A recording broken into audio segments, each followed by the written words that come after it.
ونستغفره ونعوذ بالله من شرور أنفسنا ومن سيئات أعمالنا من يهده الله فلا مضل له ومن يضلل فلا هادي له وأشهد أن لا إله إلا الله وحده لا شريك له وأشهد أن محمدا عبده ورسوله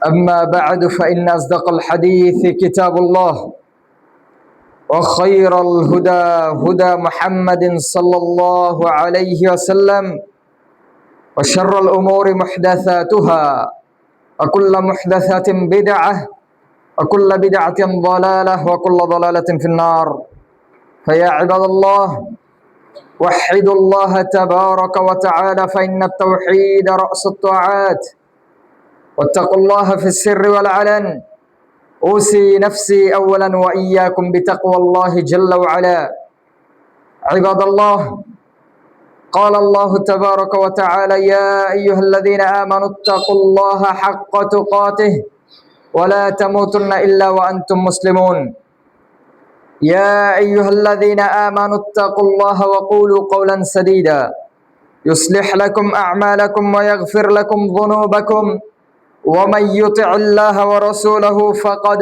فاز فوزا عظيما يا أيها الناس اتقوا ربكم الذي خلقكم من نفس واحدة وخلق منها زوجها وبث منهما رجالا كثيرا ونساء واتقوا الله الذي تساءلون به والأرحام إن الله كان عليكم رقيبا وقال تبارك وتعالى ومن يشاقق الرسول من بعد ما تبين له الهدى ويتبع غير سبيل المؤمنين نوله ما تولى ونصليه جهنم وساءت مصيرا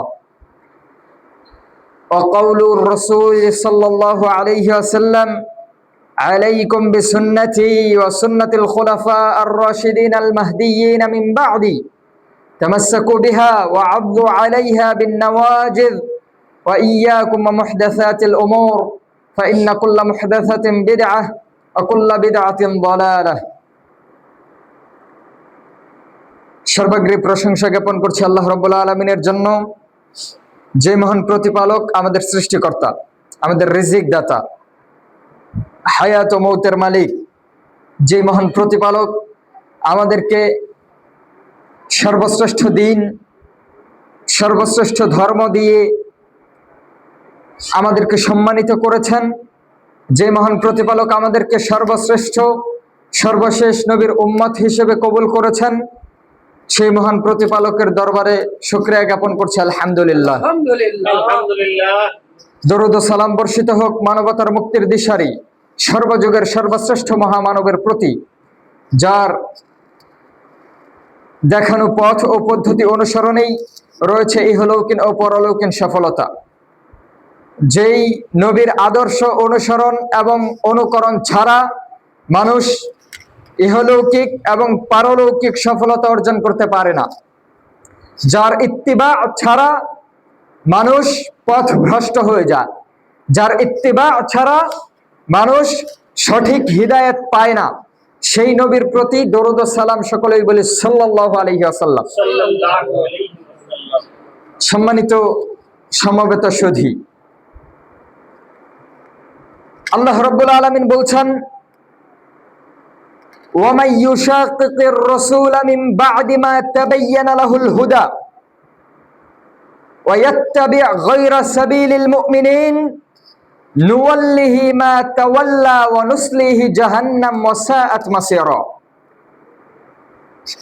যারা আল্লাহর রাসূল সাল্লাল্লাহু আলাইহি ওয়াসাল্লামের সাথে বিরোধিতা করে মিন বা'দি মা তাবায়্যানা লাহুল হুদা, হেদায়েতের পথ সুস্পষ্ট হওয়ার পরে, সত্য প্রকাশিত হওয়ার পরে যারা সত্যকে মেনে নিতে দ্বিধাবোধ করে, যারা সত্য সুস্পষ্ট হওয়ার পরে রাসূলের কথার বিরোধিতা করে, রাসূলের কথাকে মেনে নিতে চায় না, ওয়ায়াত্তাবি' গায়রা সাবিলিল মুমিনিন, আর সাহাবাদের দেখানো পথ অনুসরণ করে না, সাহাবারা যেই পথে চলেছেন এই পথে যারা চলে না, নুওয়াল্লিহি মা তাওয়াল্লা, আমি তাদেরকে সেই পথেই পরিচালিত করব যেই পথে তারা যেতে চায়। তারা যেই পথে যেতে চায় সেই পথে যাক, আমি তাদেরকে ওই পথেই ছেড়ে দিব। কিন্তু ওয়ানুসলিহি জাহান্নাম, তাদের শেষ পরিণতি হবে জাহান্নাম। ওয়াসাআত মাসীরা, আর সেটা কতই না দুর্ভোগের জায়গা, কত নিকৃষ্ট জায়গা। আল্লাহ হুঁশিয়ারি দিচ্ছেন, যারা আল্লাহর রাসূল সাল্লাল্লাহু আলাইহি ওয়াসাল্লাম এবং তদীয় সাহাবায়ে কেরামের পথ ও পদ্ধতি অনুসরণ করবে না, তাদেরকে আল্লাহ জাহান্নাম এ প্রবেশ করাবেন। তাদেরকে আল্লাহ তারা যেই দিকে যেতে চায় ওই দিকেই ছেড়ে দিবেন এবং তার শেষ পরিণতি হচ্ছে জাহান্নাম।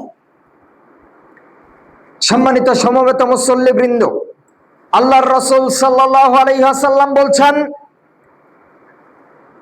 শোনো, তোমরা যারা আমার পরে দুনিয়াতে টিকে থাকবা, তোমরা যারা আমার পরে দুনিয়াতে আসবা, ফাসায়ারা ইখতিলাফান কাসীরা, তোমরা অনেক মতানৈক্য দেখবা, অনেক দলাদলি দেখবা, অনেক ফিরকাকে দেখবা, কিন্তু আলাইকুম বিসুন্নতি ওয়া সুন্নাতিল খুলাফা আর রাশিদিন, তোমাদের উপরে ওয়াজিব হচ্ছে তোমরা আমার সুন্নতকে আঁকড়ে ধরে থাকবা, আমার সাহাবায়ে কেরামের সুন্নতকে আঁকড়ে ধরে থাকবা।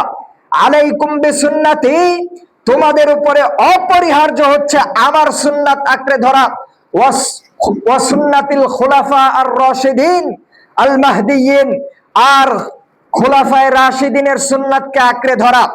আলাইকুম বিসুন্নতি, তোমরা আমার সুন্নতকে আঁকড়ে ধরবা। ওয়াস খুলাফা আর রাশিদিন আল মাহদিয়িন, আর আমার পরে যারা খলিফা হবে, যারা খুলাফায়ে রাশিদা, তাদের সুন্নতকে আঁকড়ে ধরবা। মিন বাদি, আমার পরবর্তীতে, তামাসসাকু বিহা ওয়া আযু আলাইহা বিন নওয়াজিজ, এই সুন্নাতগুলোকে তোমরা মারির দাঁত দিয়ে শক্ত করে কামড়ে ধরে থাকবা যাতে ছুটে না যায়। শক্ত করে মারির দাঁত দ্বারা কামড়ে ধরে থাকবা যাতে ছুটে না যায়। তার মানে আল্লাহর রাসূলের সুন্নত এবং তার সাহাবায়ে কেরামের সুন্নত অনুসরণ করা অপরিহার্য। রাসূলের দেখানো পথ এবং সাহাবাদের পথে উপরে থাকতে হবে, এটাই বিধান। সাহাবাদেরকে মাইনাস করে দেওয়ার কোনো সুযোগ নাই, এটা বলার কোনো সুযোগ নাই যে সাহাবারা তারাও মানুষ, তারা তাদের মতো বুঝেছেন, আমরা আমাদের মতো কোরআন হাদিস বুঝবো। জি না, কোরআন এবং সুন্নাহ বুঝতে হবে কাদের বুঝ অনুপাতে? সাহাবায়ে কেরামের বুঝের আলোকে। তারা যেভাবে আল্লাহর রাসূলের কথাকে বুঝেছেন, তারা যেইভাবে কোরআনের ব্যাখ্যা বুঝেছেন সেইভাবে বুঝতে হবে। তারা যেই পথ এবং পদ্ধতি অনুসরণ করেছেন ওই পথ এবং পদ্ধতি অনুসরণ করতে হবে। কিন্তু মুসলিমদের মাঝে পরবর্তী যুগে এক শ্রেণীর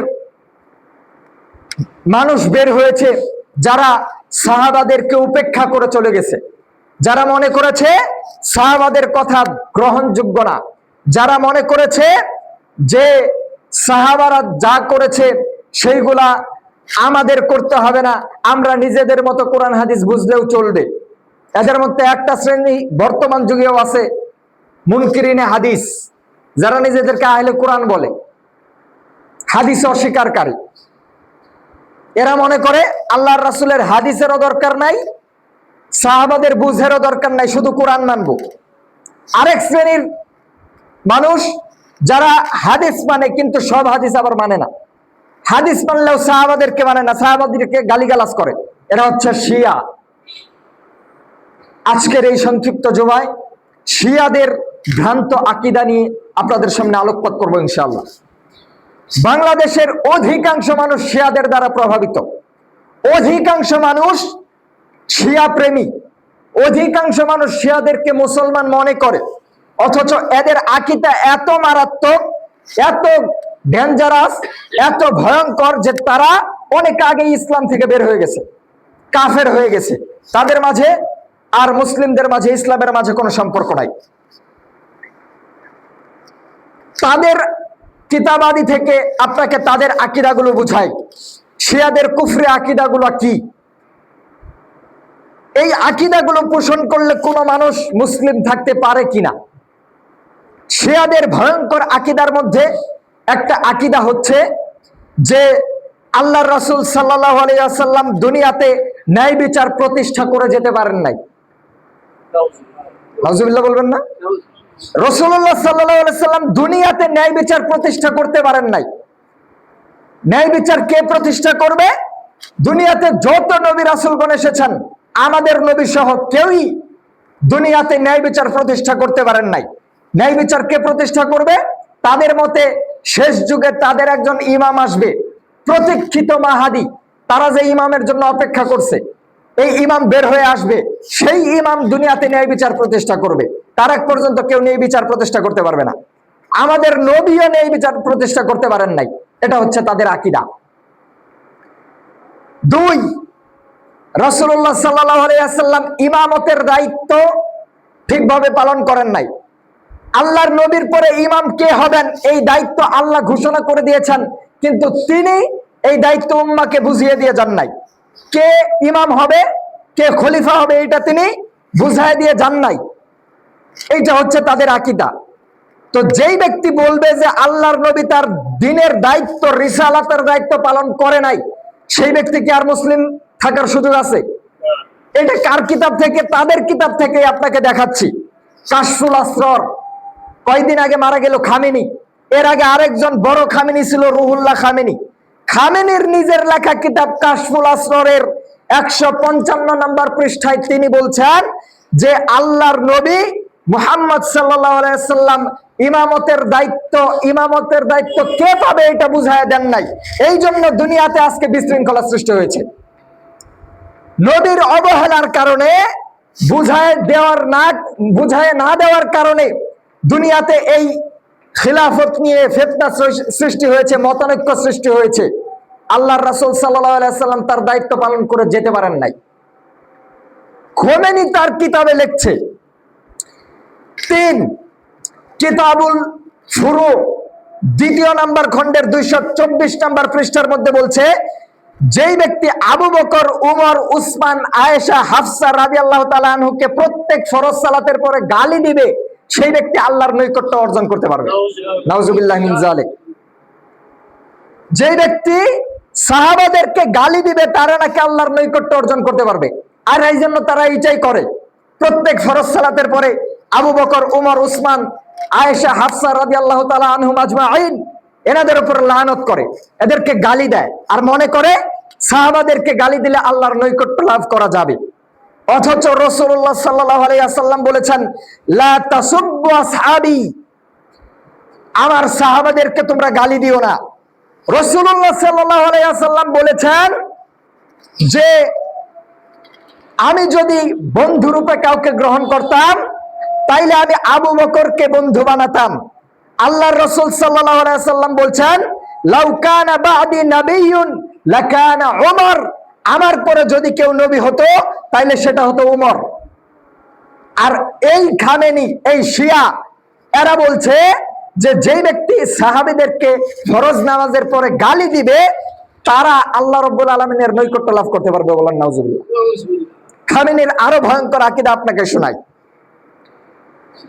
এই খামেনি তার কিতাবে লিখেছে, কিতাবুত তাহারাতের 3 নম্বর খণ্ডের 337 নম্বর পৃষ্ঠার মধ্যে বলছে, আয়েশা রাদিয়াল্লাহু তাআলা আনহু, তালহা, জুবায়ের, মুআবিয়া রাদিয়াল্লাহু তাআলা আনহুম আজমাইন, ইনাদের ব্যাপারে বলছে, আয়েশা ও তালহা ও জুবায়ের ও মুআবিয়া, এদের ব্যাপারে বলছে, ওয়া আশবাহুহুম, এবং এদের মতো অন্যান্য যারা সাহাবী আছে তারা কুকুর এবং শূকরের চেয়েও নোংরা, নিকৃষ্ট।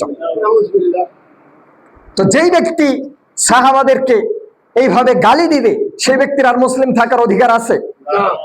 খোমেনি তার কিতাবের মধ্যে লিখছে যে আম্মা জান আয়েশা, তালহা, জুবায়ের, মুআবিয়া রাদিয়াল্লাহু তাআলা আনহু এবং এদের মতো যারা সাহাবী আছে, তারা কুকুর এবং শুয়োরের চেয়ে নিকৃষ্ট।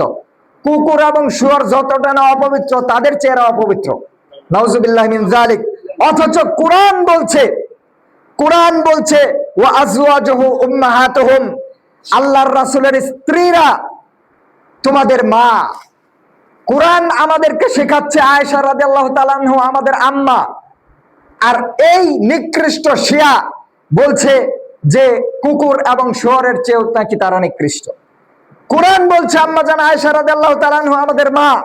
কোরআন আম্মাজান আয়েশার ব্যাপারে পবিত্রতা ঘোষণা করেছেন কোরআনে, অথচ তারা আয়েশা রাদিয়াল্লাহু তাআলা আনহার ব্যাপারে জিনার অপবাদ দেয়, তিনি নাকি জিনা করেছেন। নাউজুবিল্লাহ মিন যালিক।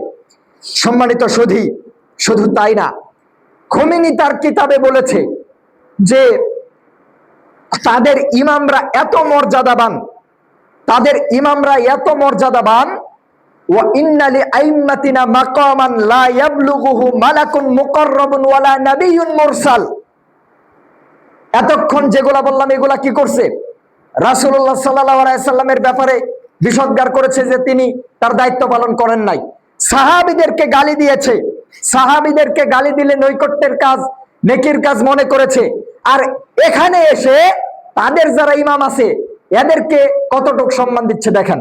এদের ইমামদের ব্যাপারে বলছে যে তাদের ইমামের মর্যাদা এত বেশি, তাদের ইমামের মাকামাত এত উঁচু যে তাদের ইমামের ধারে কাছে কোনো ফেরেশতা, কোনো নবী রাসূলও তাদের ধারে কাছে যেতে পারবে না। তাদের ইমামরা এত মর্যাদাবান। কোন কিতাবে বলছে?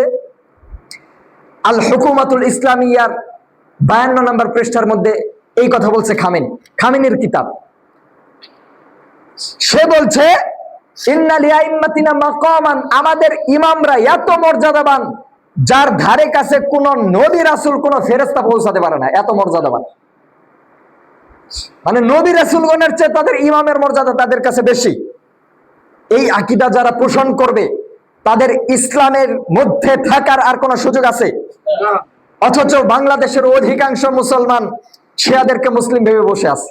অধিকাংশ মুসলমান শিয়াদের জন্য দোয়া করছে, শাহাদাতের দোয়া করছে। এখানেই শেষ না, শিয়াদের কালিমা ততক্ষণ পর্যন্ত তারা মুসলিমই হতে পারবে না যতক্ষণ না তাদের কালিমার মধ্যে ওয়া আশহাদু আন্না আলিয়ান ওয়ালিউল্লাহ, আলী আল্লাহর ওলি, এই কথা বলা ছাড়া তাদের কালিমাই পূর্ণ হবে না। আমাদের কালিমার কয়টা অংশ? দুইটা, আশহাদু আল্লা ইলাহা ইল্লাল্লাহ ওয়া আশহাদু আন্না মুহাম্মাদার রাসূলুল্লাহ। আল্লাহ এক, এটা আমরা সাক্ষ্য দেই, রাসূলুল্লাহ সাল্লাল্লাহু আলাইহি সাল্লাম আল্লাহর রাসূল, এইটা সাক্ষ্য দেই। অথচ তারা বলছে এই দুইটা সাক্ষ্য দিলে কেউ মুসলিম হতে পারে না। সাক্ষ্য আরেকটা দিতে হবে কি? ওয়া আন্না আলিয়ান ওয়ালিউল্লাহ। এইখানেই শেষ না, এই কালিমার শেষে লাগাইতে হবে ওয়া আবু বকর ফিন্নার, ওয়া উমর ফিন্নার, উসমান ফিন্নার, আয়েশা ফিন্নার, হাফসা ফিন্নার। মানে আবু বকর, উমর, উসমান, আয়েশা, হাফসা এরা সবাই জাহান্নামী। এই কথা না বললে কেউ মুসলিমই হতে পারবে না তাদের কাছে। এই শিয়ারা এত নিকৃষ্ট, ইসলামের দ্বিতীয় খলিফা উমর রাদিয়াল্লাহু তাআলা আনহু, ইসলামের দ্বিতীয় খলিফা উমর রাদিয়াল্লাহু তাআলা আনহুকে যেই ব্যক্তি হত্যা করেছে, আবু লুলু মাজুসি, মূর্তি পূজক, অগ্নি পূজক একটা ব্যক্তি উমর রাদিয়াল্লাহু তাআলা আনহুকে হত্যা করেছে। এই শিয়ারা ইরানে ওই হত্যাকারীর, উমর রাদিয়াল্লাহু তাআলা আনহুর হত্যাকারীর মাজার বানিয়ে রেখেছে। বড় করে মাজার বানিয়ে ওইটাতে তারা সম্মান প্রদর্শন করে, মহব্বতের সাথে তারা উমর রাদিয়াল্লাহু তাআলা আনহুর হত্যাকারীর মাজার ইরাকে বানিয়ে পূজা করতেছে। কেন? কারণ তারা ঘৃণা করে উমর রাদিয়াল্লাহু তাআলা আনহুকে। এই যাদের আকীদা, এই যাদের অবস্থা, তারা মুসলিম হয় কি করে? তাদের ব্যাপারে শুধু আমি না, আমার পূর্বে 4 ইমাম শিয়াদেরকে কাফের বলছে। 4 ইমাম শিয়াদেরকে কি বলছে? কাফের বলছে। ইমাম আবু হানিফা রাহিমাহুল্লাহ বলছেন, যেই ব্যক্তি আবু বকর এবং ওমরের খেলাফত নিয়ে প্রশ্ন তুলবে সেই ব্যক্তির ইসলামের সাথে কোনো সম্পর্ক নাই, সেই ব্যক্তি কাফের।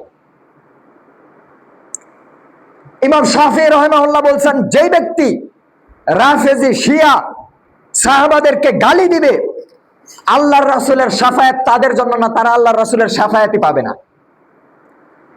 ইমাম আহমদ ইবনে হাম্বল রাহিমাহুল্লাহ বলছেন, রাফেজি শিয়াদের সাথে ইসলামের কোনো সম্পর্ক নাই।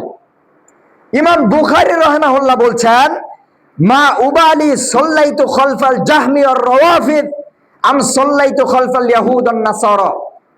ইমাম বুখারী রাহিমাহুল্লাহ বলছেন যে আমি রাফেজি, শিয়া এবং জাহমিয়াদের পিছনে সালাত আদায় করা আর ইহুদি নাসারাদের পিছনে সালাত আদায় করা কি একই মনে করি। ইহুদি নাসারাদের পিছনে সালাত আদায় করা যেই কথা, শিয়াদের পিছনে, রাফেজিদের পিছনে আর জাহমিয়াদের পিছনে নামাজ পড়া একই কথা। অথচ বাংলাদেশের মানুষ শিয়াদেরকে মনে করেছে যে তারাই আমাদের ইমাম, তারাই আমাদের নেতা, তারা মরলে তাদের জন্য শাহাদাতের দোয়া করছে। হাই রে কান্দাকাটি। অধিকাংশ মানুষ আজকে এই শিয়াদের ফিতনায় নিমজ্জিত। শিয়াদের মধ্যে তাইলে কি সবাই কাফের? শিয়াদের মধ্যে সবাই কাফের, সব শিয়া কাফের এইটা বলা যাবে না যে সব শিয়া কাফের। শিয়াদের মধ্যে দুইটা ভাগ আছে, একটা আহলুত তাশাইয়্যু কুবরা আর একটা আহলুত তাশাইয়্যু সুগরা। একটা হচ্ছে বড় শিয়া, একটা ছোট শিয়া। ছোট শিয়া কারা? যারা জাইদিয়া শিয়া। এরা এই সকল আকীদা পোষণ করে না, কিন্তু তারা মনে করে যে আবু বকর, ওমর, উসমান রাদিয়াল্লাহু তাআলা আনহু তাদের চেয়ে আলী রাদিয়াল্লাহু তাআলা আনহুর মর্যাদাটা বেশি, এইটা মনে করে। যারা শুধু এতটুকু মনে করে তাদেরকে কাফের বলার কোনো সুযোগ নাই। কিন্তু যারা বড় শিয়া, আহলুত তাশাইয়্যু কুবরা, যারা এই ধরনের আকীদাগুলা পোষণ করে, তারা ইসলাম থেকে বহু আগে বের হয়ে গেছে, তাদের সাথে আর ইসলামের কোনো সম্পর্ক নাই। এক কথায় তারা কাফের। এখন প্রশ্ন হচ্ছে খামেনি কোন ধরনের শিয়া? খামেনি হচ্ছে ইসনা আশারিয়া শিয়া, যার আকীদাগুলা হচ্ছে এই আকীদা যেগুলা বর্ণনা করলাম, এইটা খামেনির আকীদা। তো এই আকীদা পোষণকারী আর মুসলিম থাকে? অথচ বাংলাদেশের মানুষ তো মনে করছে যে সে শহীদ হয়েছে, সে মুসলিমদের লিডার। আফসোসের বিষয়, দুঃখের বিষয়, বাংলাদেশের এক শ্রেণীর মানুষ এই খামেনির জন্য জানাজা পড়ে ফেলছে, অথচ তারা আমাদেরকেই মুসলিম মনে করে না। ইরানের শিয়ারা, ইসনা আশারিয়া শিয়া যারা, তারা আমাদেরকে মনে করে কাফের, আমাদেরকে তারা মুসলিম মনে করে না। অথচ বাংলাদেশের এই বেকুবরা, মূর্খরা এই শিয়ার মৃত্যুতে জানাজার পড়ে ফেলছে বাংলাদেশে। তাদের জানাজার নিয়মও তো আলাদা, অথচ এর জন্য তুমি বাংলাদেশে জানাজার পড়ে ফেলছো। আবার বাংলাদেশ থেকে প্রতিনিধি দল গেছে না জানাজার আদায় করতে? মারা গেছে 4 মাস আগে, 4 মাস পর হচ্ছে কি জানাজা। জানাজা তাও কয়দিন হয়? একদিন হলে তাও একটা কথা, 4 দিন 5 দিন লাগে জানাজা। এটা জানাজা না পূজা? হিন্দুদের পূজা আর এই জানাজার মধ্যে কোনো পার্থক্য আছে? কোনো পার্থক্য নাই। আর আমরা শ্রদ্ধা ভরে, ভক্তি ভরে তাদের জানাজা পড়তে গেলাম। আবার বাংলাদেশের মানুষ স্লোগান দিচ্ছে যে গোলামি না খামেনি, খামেনির নামে স্লোগান দিচ্ছে, তাকে মুসলমানদের লিডার হিসেবে উপস্থাপন করতেছে, বলতেছে যে খামেনি হচ্ছে আমাদের ঐক্য শিখায় গেছে, মুসলিমরা একতাবদ্ধভাবে কিভাবে জিহাদ করতে হয় এইটা নাকি তিনি শিখায় গেছে। নাউজুবিল্লাহি মিন যালিক। খামেনি যদি ঐক্য শিখায় যায়, তাইলে সুন্নিদেরকে হত্যা করলো কারা? আপনি বলবেন যে আমাদের আকীদার তফাৎ থাকতেই পারে, কিন্তু তারা তো ফিলিস্তিনের জন্য যুদ্ধ করতেছে, বলবেন না? এক শ্রেণীর মানুষ বলে না? আসলেই কি ইরান ফিলিস্তিনের জন্য যুদ্ধ করেছে? ইরান যে ইসরায়েলে বোমা নিক্ষেপ করেছে, এটা কি ফিলিস্তিনের মুসলমানদের জন্য করেছে? করে নাই। কেন করে নাই? কারণ হচ্ছে 2000 সালের পর থেকে নিয়ে 2026 আজ পর্যন্ত আপনার ফিলিস্তিনে ইসরায়েল কত লক্ষ মুসলমান মেরেছে জানেন? সব মিলিয়ে 1 লাখ বা 1.5 লাখ মুসলমান মেরেছে। ফিলিস্তিনে ইসরায়েল 1 লাখ বা 1.5 লাখ মুসলমানকে নিধন করেছে। এই 1 লাখ বা 1.5 লাখ মুসলমানের জন্য যদি ইরান ইসরায়েলে হামলা করত, তাহলে মধ্যপ্রাচ্যে 15 লক্ষ সুন্নিকে তারা হত্যা করত না। ইসরায়েলে আপনার ফিলিস্তিনে ইসরায়েল 1.5 লক্ষ মুসলমানকে মেরেছে গত 26 বছরে। বুঝাইতে পারেন এই মনে হয় কথা? 2000 সালের পর থেকে আজ পর্যন্ত 1.5 লক্ষ মুসলমান মারছে কারা? ইসরায়েল, ইহুদিরা। আর 2000 সালের পর থেকে বর্তমান 26 সাল পর্যন্ত 15 লক্ষ সুন্নি মুসলমানদেরকে মেরেছে ইরান। তাহলে বেশি মারছে কারা? মুসলমানদেরকে বেশি মারছে কারা? ইরান। তো যেই ইরান 15 লক্ষ সুন্নিকে মেরেছে, সেই ইরান এই 1.5 লাখ মুসলমানদের জন্য কান্নাকাটি করবে? এটা বিশ্বাসযোগ্য? তাইলে তারা হামলা করছে কেন? নিজেদের স্বার্থে, রাজনৈতিক উদ্দেশ্যে। তাদের হামলা করার পেছনে মুসলমানদের কোনো স্বার্থ নাই। সম্মানিত সুধী, এই শিয়াদেরকে বাংলাদেশের মুসলমান এতটাই ভালোবাসতে বাসতে তাদের জন্য তাহাজ্জুদের সালাতেও কান্নাকাটি করে, অথচ একদিনও হয়তোবা ফিলিস্তিনের মুসলমানদের জন্য এইভাবে কান্নাকাটি করে নাই। যেইভাবে খামেনির জন্য দোয়া করছে, এইভাবে ফিলিস্তিনের মুসলমানদের জন্য মনে হয় না দোয়া করেছে। সম্মানিত সুধী, শিয়াদেরকে ভালোবাসার কারণ কি? শিয়াদেরকে যে এই দেশের মানুষ এত ভালোবাসে, এই ভালোবাসার কারণ কি? কারণ হচ্ছে এই দেশের প্রেক্ষাপটটাই এমন। বাংলাদেশ এমন একটা দেশ, যেই দেশে সঠিক ইসলাম, সঠিক দিন ধর্ম পাওয়া খুব কঠিন। বাংলাদেশ এমন একটা দেশ, যেই দেশে সঠিক দিন ধর্ম পাওয়া বড় কঠিন। কারণ বাংলাদেশে ইসলাম দিন ধর্ম প্রবেশ করেছে ইরাক ইরান হয়ে, সব রকমের ভেজাল বিদাত মিশ্রিত হয়ে ইসলাম বাংলাদেশে প্রবেশ করেছে। এই জন্য এদেশের মাটিতে সঠিক দিন ধর্ম পাওয়া বড় জটিল।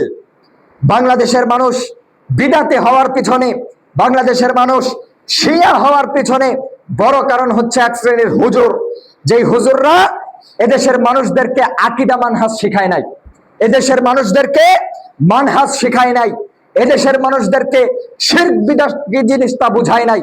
হুজুররা শুধুমাত্র ফাজাইলে আমল নিয়ে দৌড়াদৌড়ি করেছে। এতদিন ধরে হুজুররা শুধুমাত্র ফাজাইলে আমলের বই নিয়ে তাবলিগ করেছে, আকীদা মানহাজ কি জিনিস এটা বুঝায় নাই। এই জন্য আজকে মুসলিমদের এই অবস্থা।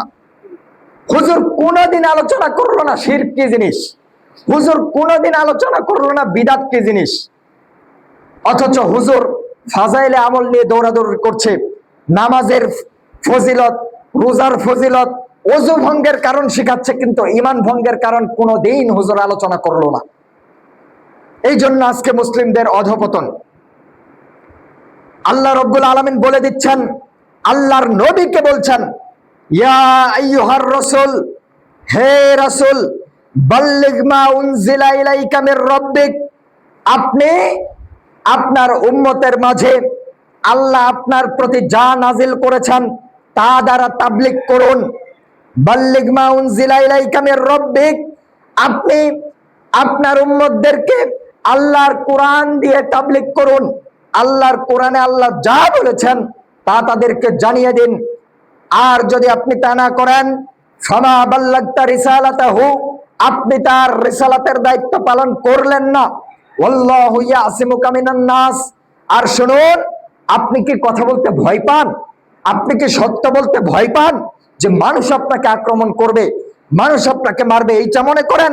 শুনেন, আল্লাহ আপনার প্রতি যা নাজিল করেছেন আপনি সত্য প্রচার করুন, মানুষকে ভয় পাবেন না।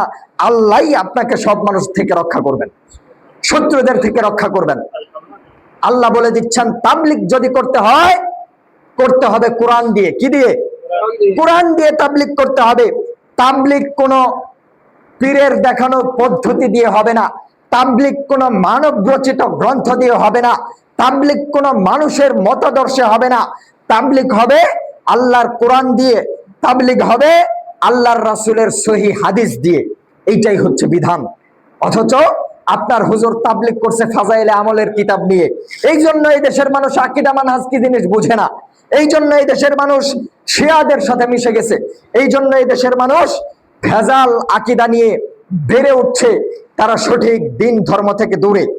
সম্মানিত সুধী, এদেশের হুজুররা কথা বলতে বলতে সত্য মিথ্যার বাছ বিচার করে না, সত্য মিথ্যা সব মিশ্রণ করে মানুষকে দাওয়াত দিচ্ছে। অথচ আল্লাহ তার নবীকে নিষেধ করে দিচ্ছেন মিথ্যা কথা বলতে। আল্লাহ তার নবীকে বলছেন, আল্লাহ রব্বুল আলামিন রাসূলুল্লাহ সাল্লাল্লাহু আলাইহি ওয়াসাল্লামের ব্যাপারে বলছেন যে আল্লাহর নবী মুহাম্মদ সাল্লাল্লাহু আলাইহি ওয়াসাল্লাম যা বলেন তা আল্লাহর পক্ষ থেকে ওহী। আল্লাহর নবী যা বলেন তা আল্লাহর পক্ষ থেকে ওহী। তিনি কোনো কথা নিজের পক্ষ থেকে বানিয়ে বলেন না।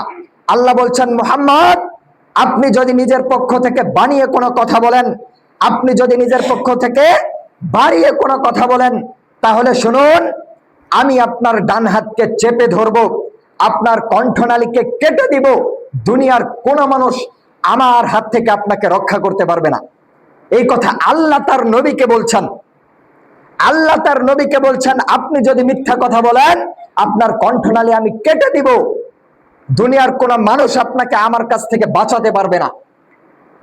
আর আপনার হুজুর মিথ্যা কথা দিয়ে, মিথ্যা তাফসির দিয়ে ওয়াজ মাহফিল করে বেড়াচ্ছে, তাহলে হুজুরের কি অবস্থা? হুজুর তো এই হাদিস ছাড়া ওয়াজই করতে পারে না যে দুনিয়া সৃষ্টি, আল্লাহর নবীকে না সৃষ্টি করা হলে দুনিয়া সৃষ্টি হতো না। এই হাদিস ছাড়া হুজুরের ওয়াজই হয় না। অথচ এই হাদিসটা পাওয়া গেছে জাল হাদিসের মধ্যে, মানুষের বানানো কথা, মিথ্যা কথা, যেই হাদিস আল্লাহর নবী বলেন নাই এমন কথা। রাসূলুল্লাহ সাল্লাল্লাহু আলাইহি ওয়াসাল্লাম বলছেন, বাল্লিগু আম্মি ওয়ালাউ আয়া, আমার একটা কথা জানা থাকলে মানুষের মাঝে প্রচার করো, আমার একটা কথা জানা থাকলে মানুষের কাছে পৌঁছাও, আমার একটা হাদিস জানা থাকলে মানুষকে বলো। আপনার হুজুর হাদিস তো ঠিকই বলছে, কিন্তু মানুষের বানানো হাদিস, রাসূলের হাদিস না।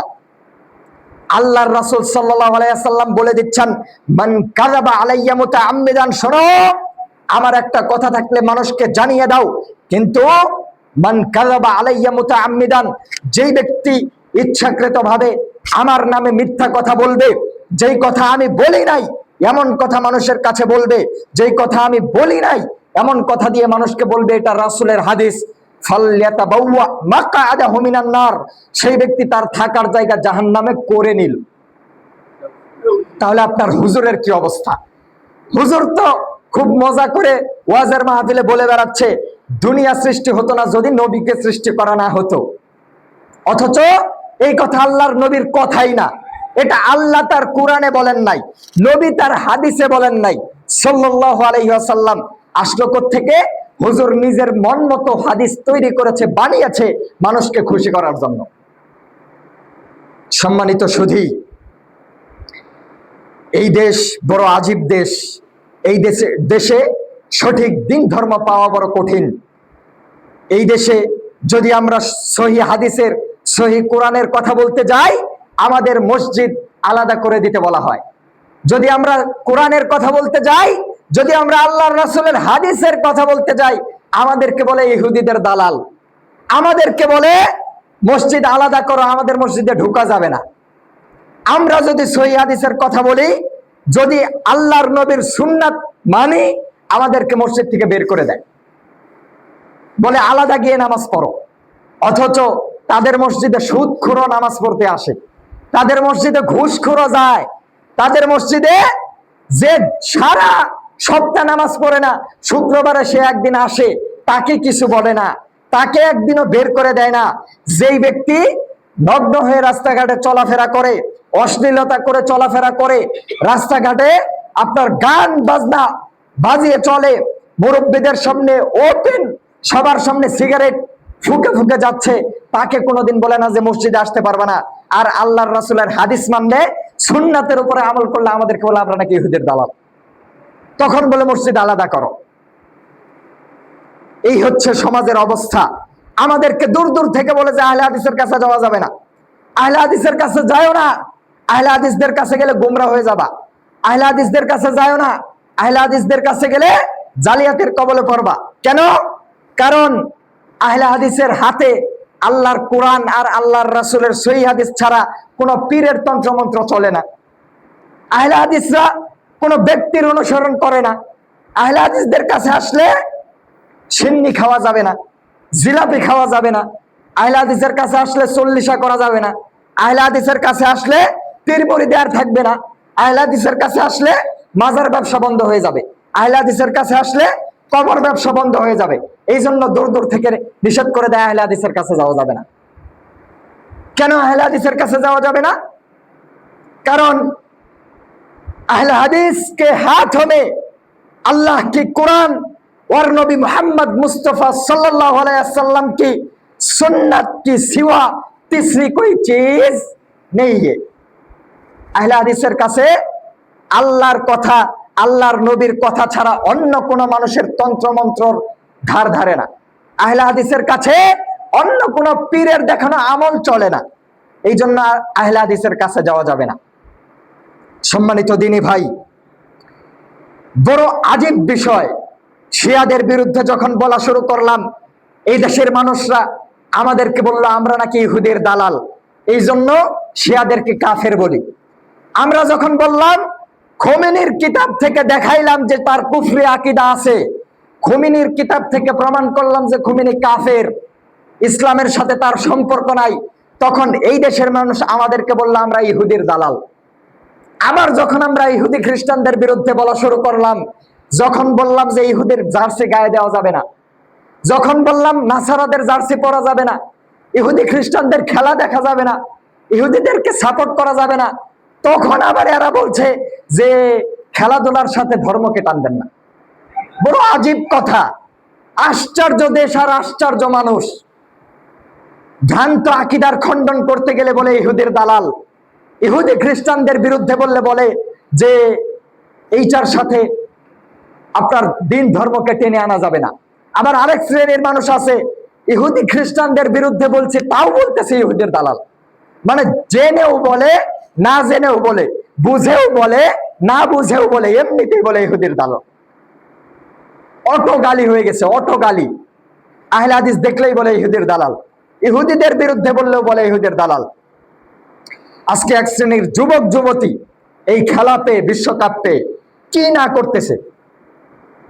রাস্তাঘাট গুলোতে অসংখ্য বাসাবাড়ির ছাদে ইহুদি খ্রিস্টানের পতাকা লাগানো আছে, আছে না?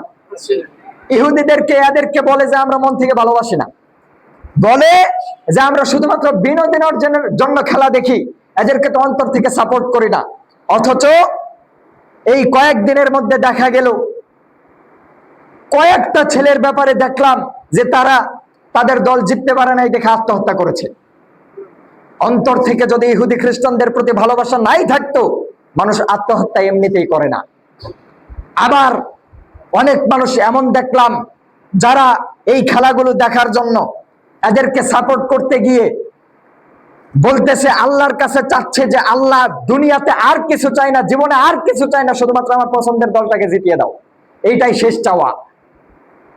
অন্তর দিয়ে নাকি ভালোবাসে না। মিলাদ মাহফিলের আয়োজন করেছে তার পছন্দের দল যাতে জিততে পারে, অন্তর দিয়ে নাকি ভালোবাসে না। এই যুবকরা রাতে উঠে তাহাজ্জুদের সালাত কোনোদিন আদায় করে নাই, এই যুবকরা ফজরের সালাত পড়ার জন্য কোনোদিন উঠে না, অথচ রাতের ৩টা-৪টা বাজে উঠে যায় খেলা দেখার জন্য। ফজরের সালাতে একই সময় মসজিদের পাশে চায়ের দোকানে খেলা হচ্ছে, ওইখানে আপনার ২০, ৩০, ৫০, ৬০ জন মানুষ একসাথে খেলা দেখছে, মসজিদে ৫ জন মানুষও নাই। অথচ তারা বলছে যে খেলার সাথে ধর্মকে টানবেন না, তারা আবার বলছে যে অন্তর দিয়ে ভালোবাসি না।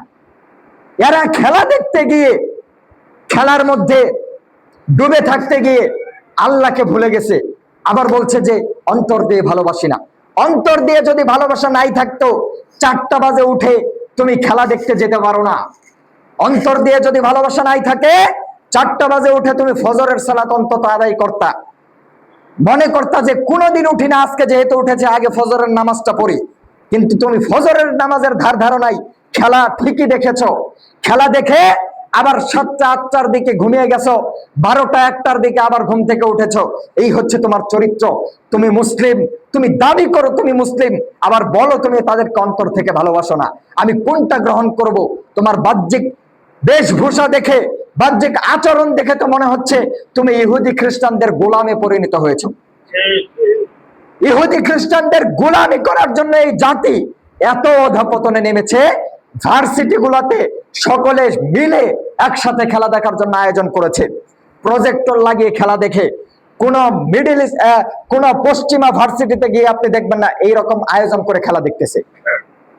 পশ্চিমা বিশ্বের ইহুদি খ্রিস্টানদের দেশগুলাতে কোন ভার্সিটিতে আপনি দেখবেন না ভার্সিটির ছাত্ররা রাত জেগে খেলা দেখতেছে। কেন? কারণ তারা জানে জাতি যদি উন্নতি করতে হয়, জাতি যদি উন্নতির শিখরে পৌঁছাতে হয়, তাহলে জাতির শিক্ষার বিকল্প নাই। তারা শিক্ষায়, জ্ঞান গরিমায় উচ্চ আসনে আরোহণ করতেছে। আর আমাদের দেশের অবস্থা হচ্ছে ভার্সিটির ছেলে মেয়ে কিতাবাতি বই আদি ছুঁড়ে ফেলে দিয়ে গার্লফ্রেন্ড বয়ফ্রেন্ড পার্কে বেড়াচ্ছে প্রেম করে, আর রাতে খেলা দেখে মৌজ মাস্তি করে কাটিয়ে দিচ্ছে। এটা হচ্ছে ভার্সিটির অবস্থা, শিক্ষাঙ্গনের অবস্থা হচ্ছে এই। তাইলে এই জাতি গোলামি করবে না তো কি করবে? এই জাতি লিডার হবে কি করে? এই জাতের আদর্শই হচ্ছে গোলাম হয়ে থাকা। ও গোলামের জিন্দেগি বরণ করেছে, এই জন্য ইহুদি খ্রিস্টানদের উপরে উঠতে পারে না। এই জন্য ইহুদি খ্রিস্টানদের সাথে লড়াই করে বিজয় অর্জন করবে ওই তাকত, ওই তামান্না তাদের মাঝে নাই। সম্মানিত সুধী, খেলার সাথে বলতেছে যে ধর্মকে টানা যাবে না, খেলার সাথে নাকি ধর্মকে টানা যাবে না, অথচ টিভি খুলে দেখেন খেলার মাঠে অসংখ্য উলঙ্গ মহিলা হাততালি দিচ্ছে, দিচ্ছে না? উলঙ্গ মহিলারা নাচা গানা করছে, হাততালি দিচ্ছে। আল্লাহ রাব্বুল আলামিন তো বলেছিলেন যে ওয়াকরনা ফি বুয়ুতিকুন্না ওয়ালা তাবাররুজনা তাবাররুজাল জাহিলিয়াতিল উলা। মুমিন নারীরা শোনো, তোমরা ঘরে বন্দী থাকবা, ঘরে পর্দার মধ্যে থাকবা, বেপরোয়া ভাবে অশ্লীলতা করে বেহায়াদের মতো, জাহিলি যুগের নারীদের মতো নিজেদের শরীর প্রদর্শন করে উলঙ্গ হয়ে রাস্তাঘাটে চলো না।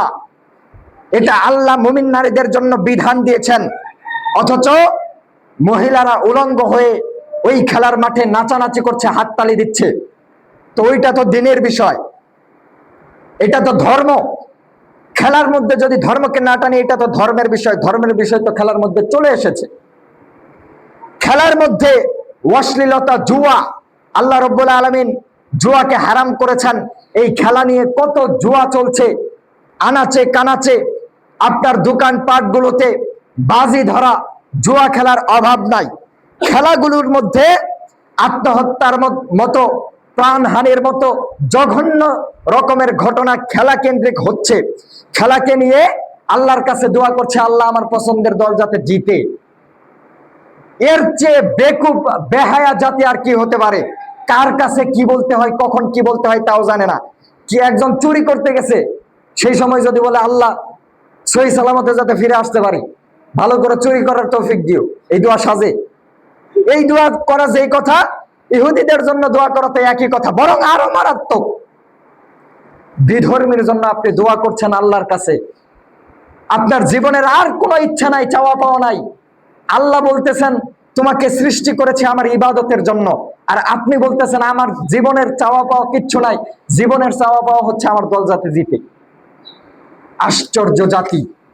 সম্মানিত সুধী, আল্লাহ রাব্বুল আলামিন আমাদেরকে এই ধরনের আকীদা, বিশ্বাস, এই ধরনের অধঃপতন থেকে রক্ষা করুন, আমিন। আল্লাহ রাব্বুল আলামিন আমাদেরকে দ্বীনের উপরে অটল অবিচল থাকার তৌফিক দান করুন, বলুন আমিন। আল্লাহ আমাদেরকে সহি হাদিস, সহি মানহাজ, সাহাবায়ে কেরামের তরিকা, আল্লাহর নবীর দেখানো সিরাত, দেখানো পথ এবং আল্লাহ রাব্বুল আলামিনের দেখানো বিধান অনুপাতে জীবন পরিচালনা করার তৌফিক দান করুন, বলুন আমিন। আল্লাহ রাব্বুল আলামিন আমাদেরকে আমাদের সকল ইবাদতগুলোকে কবুল করে নিন, বলুন আমিন। বারাকাল্লাহু লানা ওয়া লাকুম ফিল কুরআনিল আযীম ওয়া নাফা'না ওয়া ইয়্যাকুম বিল আয়াতি ওয়াজ যিকরিল হাকীম ইন্নাহু তাআলা জাওয়াদুন কারীম মালিকুন বাররুন রাউফুর রহিম। সৌদি সরকার মানে আগুন লাগলো না, দোয়া করে দিয়ে। আচ্ছা, থ্যাংক ইউ। ওই যে বাচ্চার মানে লোক 500 টাকা দিয়েছে মসজিদে, আমরা বাচ্চা কাচ্চার মা বাবার জন্য দোয়া করছি। إن الحمد لله نحمدك ربي ونستعينك ونستغفرك ونعوذ بالله من شرور أنفسنا ومن سيئات أعمالنا من يهده الله فلا مضل له ومن يضلل فلا هادي له وأشهد أن لا إله إلا الله وحده لا شريك له وأشهد أن محمدا عبده ورسوله أما بعد فقد قال جل وعلا إن الله وملائكته يصلون على النبي يا أيها الذين آمنوا صلوا عليه وسلموا تسليما। সকলেই দরুদ ইব্রাহিম পড়ুন। আল্লাহুম্মা সাল্লি আলা মুহাম্মদ ওয়া আলা আলি মুহাম্মদ কামা সাল্লাইতা আলা ইব্রাহিম ওয়া আলা আলি ইব্রাহিম ইন্নাকা হামিদুম মাজিদ। আল্লাহুম্মা বারিক আলা মুহাম্মদ ওয়া আলা আলি মুহাম্মদ কামা বারাকতা আলা ইব্রাহিম ওয়া আলা আলি ইব্রাহিম ইন্নাকা হামিদুম মাজিদ। সম্মানিত সমবেত মুসল্লিবৃন্দ, আজকে জুমার দিন। জুমার দিনের বিশেষ কিছু কাজ আছে। জুমার দিনের অনেক ফজিলত আছে। জুমার দিন অন্যান্য দিনের তুলনায় আলাদা একটা দিন। জুমার দিন অন্যান্য দিনের তুলনায় মহিমান্বিত একটা দিন। এই দিনের করণীয় হচ্ছে জুমার দিন সকালে ফজরের সালাত আদায় করে সূরা কাহাফ তিলাওয়াত করা। এই দিনের করণীয় হচ্ছে উত্তম রূপে গোসল করা। এই দিনের করণীয় হচ্ছে সুগন্ধি মেখে সকাল সকাল মসজিদে আসা। এই দিনের করণীয় হচ্ছে বেশি বেশি আল্লাহর নবী সাল্লাল্লাহু আলাইহি সাল্লামের উপরে দরুদ পাঠ করা। রাসূলুল্লাহ সাল্লাল্লাহু আলাইহি ওয়াসাল্লাম বলছেন যে যেই ব্যক্তি আমার উপরে একবার দরুদ পড়ে আল্লাহ তার উপরে 10 বার রহমত নাজিল করেন। আল্লাহর রাসূল সাল্লাল্লাহু আলাইহি ওয়াসাল্লাম বলছেন জুমার দিন একটা গুরুত্বপূর্ণ দিন, মর্যাদাপূর্ণ দিন, সুতরাং এই দিনে তোমরা বেশি বেশি আমার উপরে দরুদ পাঠ করবা।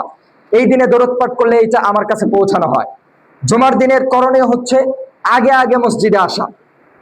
রাসূলুল্লাহ সাল্লাল্লাহু আলাইহি ওয়াসাল্লাম বলছেন যে জুমার দিন 2 জন ফেরেশতা মসজিদের গেটে দাঁড়িয়ে থাকে। 2 জন ফেরেশতা নাম লিপিবদ্ধ করতে থাকে কে মসজিদে প্রবেশ করছে। যারা মসজিদে ঢুকে তাদের নাম লিখতে থাকে। যখন খতিব খুতবা দেওয়ার জন্য মিম্বারে দাঁড়িয়ে যায় তখন তারা তাদের খাতাগুলোকে বন্ধ করে খুতবা শোনার জন্য বসে যায়। এরপরে যারা ঢুকে তাদের নাম আর লেখা হয় না। তার মানে আজকে যারা খুতবা শুরু হওয়ার পরে আসছেন তাইলে ফেরেশতাদের খাতায় আপনাদের নাম আর লেখা হয় নাই।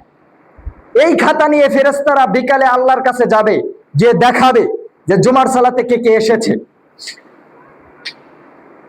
আপনার ক্লাসে শিক্ষক হাজিরা করে না, কে আসছে কে আসে নাই। যে দেরি করে আসে তার কি করে? জরিমানা করে, অথবা গায়েব দিয়ে রাখে যে দেরি করে আসছো তোমারটা গায়েব দিয়ে রাখলাম, বা আগামীকাল জরিমানা দিয়ে হাজিরা দিয়ে যাবা। অনুরূপ ভাবে ফেরেশতারা খাতা নিয়ে বসে থাকে। যারা খুতবা শুরু হওয়ার আগে আসে তাদের নামটা আল্লাহর কাছে যাবে, আর যারা পরে আসছেন তাদের নামটা আর লেখা হবে না। তাইলে আপনি কেন দেরি করে আসেন? জুমার দিন উচিত হচ্ছে আগে আসা। আল্লাহ রাসূল তো বলেছেন যে ব্যক্তি আগে আসে তার উট কুরবানির সওয়াব, এটা জানা আছে না? তো এই সওয়াব থেকে আপনি কেন বঞ্চিত হবেন? এইভাবে আস্তে আস্তে আস্তে আস্তে দিন পর্যন্ত আল্লাহ রাসূল বলেছেন সর্বশেষ যে আসবে আস্তে আস্তে সওয়াব কমতে কমতে এইভাবে পাবে। তো আপনি আগে আসার চেষ্টা করেন না।